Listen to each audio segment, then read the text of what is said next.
Guys, pagkatapos nating na-slice yung ating igat, no? Ayan, nagkukudkod na tayo ng nyog para gagataan kasi natin ngayon at masama yung panahon at tamang-tama yun ngayon sa sa panahon ngayon. Ayan. At tara.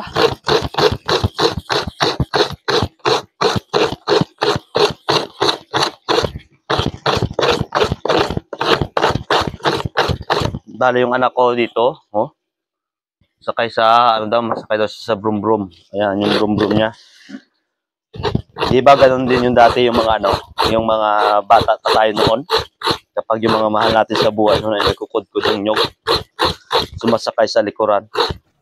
At ayun nga guys, at pagkatapos nating nakudkod yung nyog ay kumuha tayo dito sa maliit nating garden o munting garden. Ayan, at medyo umuulan pa nga at masama yung panahon at tamang-tama talaga itong ating lulutuin ngayon sa malamig na panahon. Ayan. Buti na lang mayroon tinanim dito yung lola namin na siling lampakan. Ayan, at napakasarap nito guys at pampabango lang ito sa atin pong lulutuing igad. Ayan, at napakasarap. Paki-comment naman guys kung ano po yung inyo pong tawag sa inyo dyan sa igat na yan. Ayan, at pagkatapos kung nakuha ng dahon na ang bunga ng sili, nabulol pa ako doon. At okay lang yan. At ayan, i-slice lang natin ng kaunti para po ay mas manuot yung lasa nito. At ito ay meron din itong kaunting anghang at tamang anghang. At napakasarap nito mga ka-crabs ngayong maulang panahon. At ayan, pagkatapos ko itong na-slice ay lalagyan din natin ng luya. Bali po yung luya na yon ay yun din ang mag-aalalay sa atin pong mga panlasa. Ayan na nga yung luya at ito slice din natin at bahala na kung anong size ng mga slice ng luya na yan.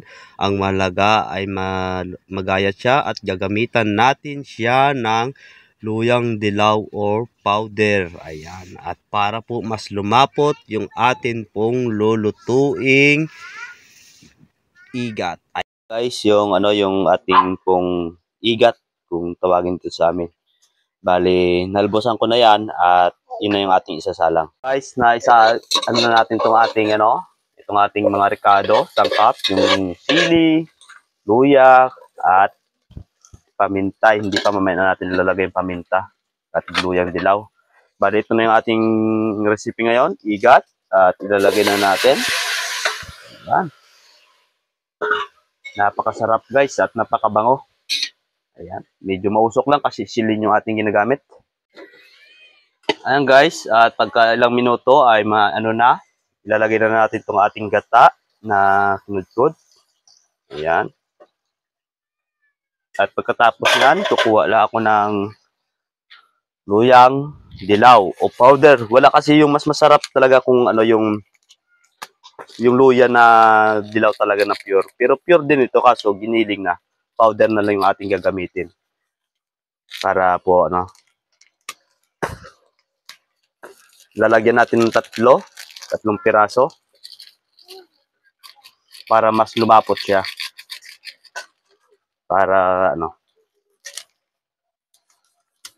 yan, tatlo. Ayan. At ayan nga guys, pagkalipas ng ilang minuto, titingnan natin. Wow, napakasadilaw at napakasarap ng bango.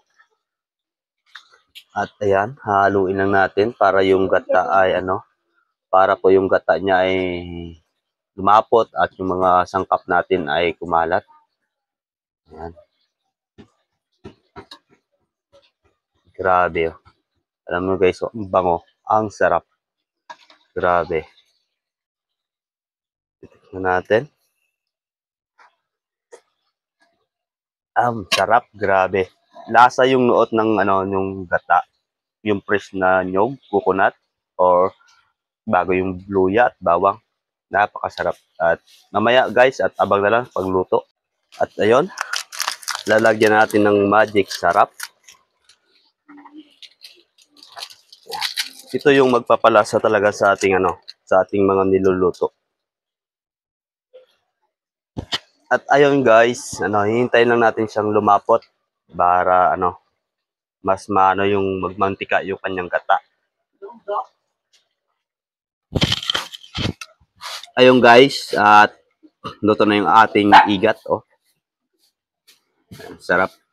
Bali may bahaw dito at titikman natin kung ano yung lasa talaga ng ating luto.